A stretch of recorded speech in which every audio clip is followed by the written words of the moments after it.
Infrastructure ద్వారా మీ railway కానీ విమానాశ్రయాలు కానీ ట్రైన్లు కానీ ఇవన్నిటిని కూడా నడుస్తుంటే లక్షలాది మందికి ఉద్యోగాలు వస్తున్న సంగతి మీరు మర్చిపోతున్నా అని చెప్పి తెలియజేస్తున్నా.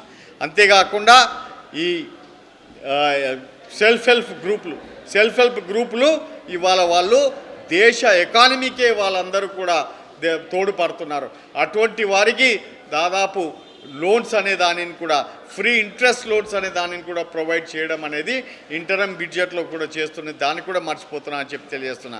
కాబట్టి నీవు ఏ విధంగా కూడా కేంద్ర ప్రభుత్వాన్ని మోదీ గారి ప్రభుత్వాన్ని ఏ విధంగా కూడా నీవు దోషించలేవు.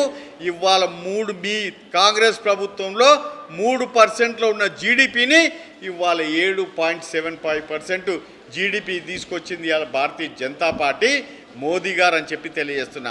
మీరు ఎన్ని ఎత్తులు వేసినా ఎన్ని మాటలు మాట్లాడినా తెలంగాణ బిడ్డలకు ఎంత మాట చెప్పినా ఏమన్నావు నీవు?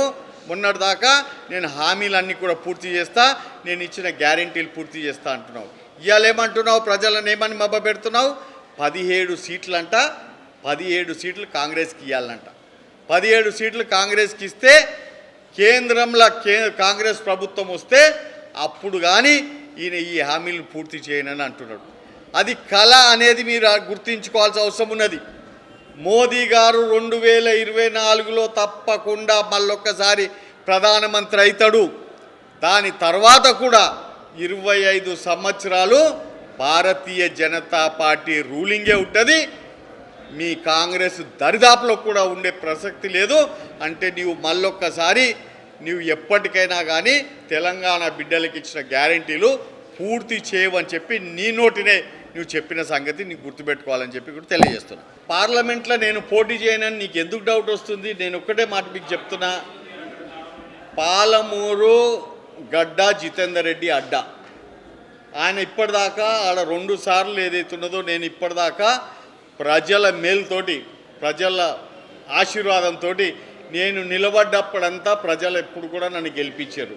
2004లో నాకు సిట్టింగ్ సీట్ రాలేదు, 2019లో నాకు సిట్టింగ్ సీట్ రాలేదు. కానీ ఎప్పుడైతే నేను నిలబడ్డానో మొట్టమొదటిగా భారతీయ జనతా పార్టీని మహబూబ్ నగర్లో 50,000 మెజార్టీతోటి ఆనాడు నన్ను ప్రజలు గెలిపించారు. కాబట్టి ఇవాళ కూడా పాలమూరు నుంచి సీటు వచ్చేది పెద్దల ఆశీర్వాదం నాకున్నది, కేంద్ర నాయకత్వం ఆశీర్వాదం నాకున్నది. నేను చేసిన పనులన్నిటిని కూడా వాళ్ళు గుర్తుపెట్టుకుంటున్నారు. ఏ విధంగా వాళ్ళు ఇచ్చిన ప్రతి ఒక్క పనిని నేను విజయవంతంగా పూర్తి చేశాను మీ అందరికీ తెలుసు. దుబ్బాక కానీ, హుజూరాబాద్ కానీ, ముషీరాబాద్ కానీ, వరంగల్ కానీ ఇవన్నిటిని కూడా విజయవంతంగా పనిచేసి భారతీయ జనతా పార్టీని కీర్తిని పెంచిన అటువంటి నాయకునికి తప్పకుండా మహబూబ్ నగర్ నుంచి సీట్ ఇస్తారని చెప్పి మీ అందరిని నేను తెలియజేస్తున్నాను.